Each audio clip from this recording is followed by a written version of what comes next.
Hello and welcome back to the Learning General. This time we shift gears and try out a different Warhammer 40k gem. In preparation for the upcoming Dawn of War 4 that is supposed to arrive in September, I decided that it's best to learn the previous version of that game, the Definitive Edition. Without playing too much of the campaign nor the tutorial, I jumped straight into the multiplayer portion. Why? Well, I think the game's core is exactly that. It also confirmed my belief that I was still able to find players that were there to take a noob on like me. Saying that, I must admit that I have a past with this game. But relearning all of the mechanics again? Let's see how we do. Into the first game we went. Naturally, we chose our boys. I was told that they are the most forgiving faction and might help a newbie like me to come back to the game. Well, I was in for a ride against those Chaos boys that our opponent chose. Well, first things first, I thought creating the boys hut would be a good idea. Isn't that where you get your battle units? And aren't they the most important to win a battle? Well, sort of. But since the orcs are very requisition hungry, as we learned in the first few battles, we needed to support this hunger by getting some outposts captured. This was the reason why we started off with the Slugger Boys, while also creating an additional Gretchen builder unit. Since for orcs it is all about the power of Dwa, we needed to start building our banners as quickly as possible. But as you can probably tell, I neglected the outposts. Instead of focusing solely on the banners, I should have selected a more hybrid approach. Soon after, we finally got our commander. It's the Big Mac. I really like this unit, but it is only best if paired with the knobs. Well, at this point of our Dawn of War development, we were not quite as smart as we are now. This is also, I don't know if you noticed already, but we didn't build a generator straight away. To be honest, I completely forgot that this building exists in this game. The next big blunder was that we did not build the pile of guns.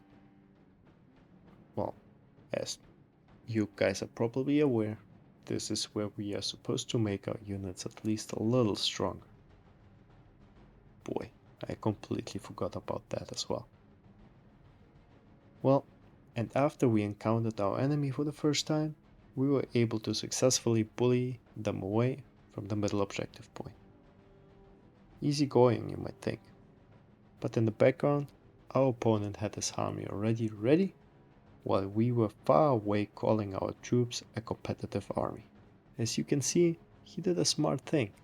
While he was creating his army, he was lurking our troops a little bit away to a more safer environment.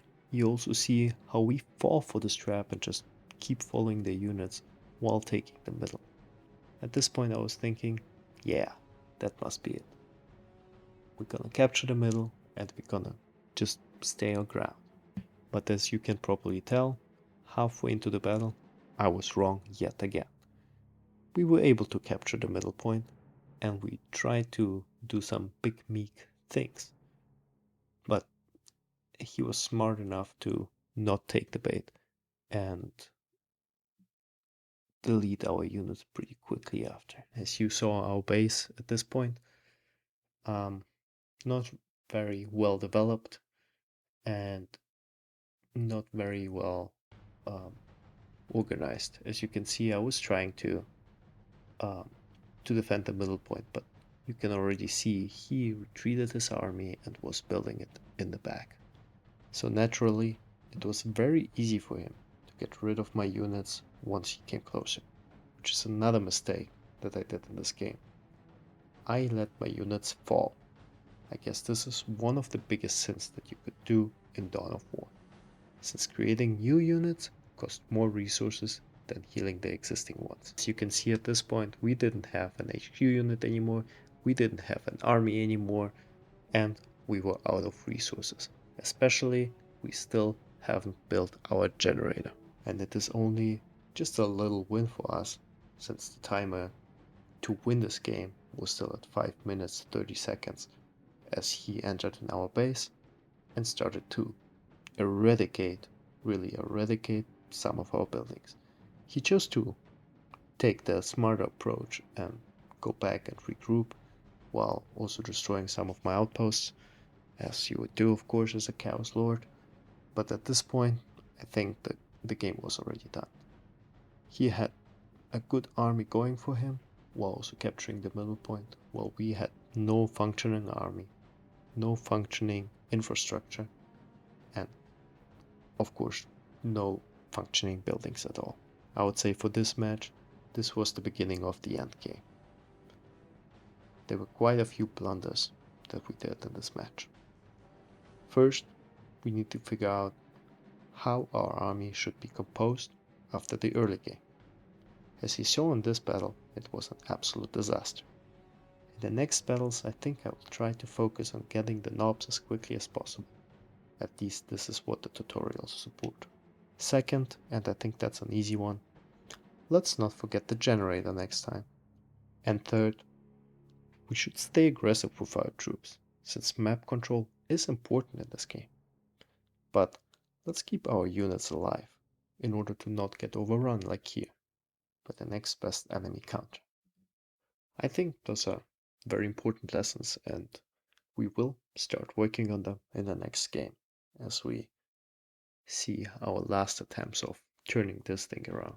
To be honest, at this point I knew it was already done, so I guess we can just skip the rest of the game, as we see how their units move in. It was a small and, or better say, relatively quick destruction on his side.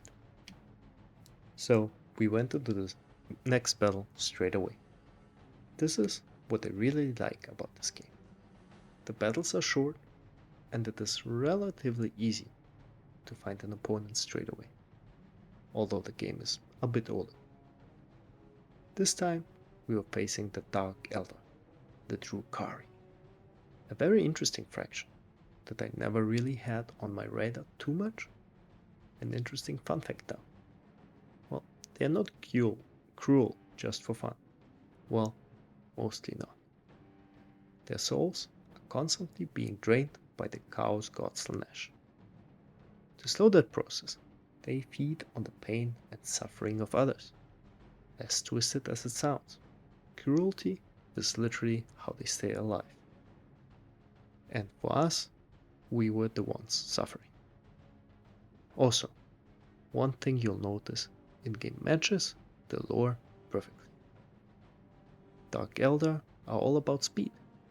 They hit hard, move quickly, and if you can catch them in a prolonged fight, they are usually in trouble. This is why our opponent rushed us early on, as you can see here. Our problem was, the orcs are supposed to be a rushing faction too. So naturally, we were on the back foot already.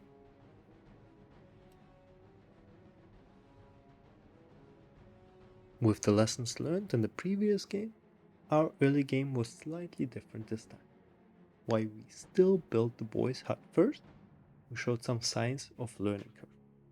We built a generator. I guess the low-hanging fruits are hanging very low for this general. Well, we followed up with capturing outposts and some banners, but as mentioned just now, we were rushed by our enemy. This is where I'm not quite sure what I should have been doing. On the one hand, we needed the other slugger unit to capture the outpost. On the other hand, the attacked slugger unit was no match for their Mandrake squad. By the time Big Mac arrived, our poor sluggers were basically done, and I did not have a chance to save them. I guess I could have moved them around more. But this is also something I noticed by playing this game. My multitasking skills, they are lagging. I guess you can tell that I'm not the youngest anymore. Well, nevertheless, you're never too old to learn, right? Anyhow, we were able to at least somewhat scare the opponent away. With a little bit of air to breathe, we tried to recapture this outpost while trying to develop our base a little bit more. But as soon as I formulated this thought, we were rushed again. This time by their archon unit. I guess this is their commander unit? Well, my sluggers and Big Mac were trying to hold them off. But you can tell that the Dark Elder are just powerhouses when it comes to melee battle. We lost both units rather quickly, and I started to debate whether it still makes sense to fight this battle. I guess hindsight is 2020, but at this point, I truly believed that they can turn it around. Oh, how naive I was. Well, let's say maybe it was a learning experience and I didn't want to stop it at around 4 minutes.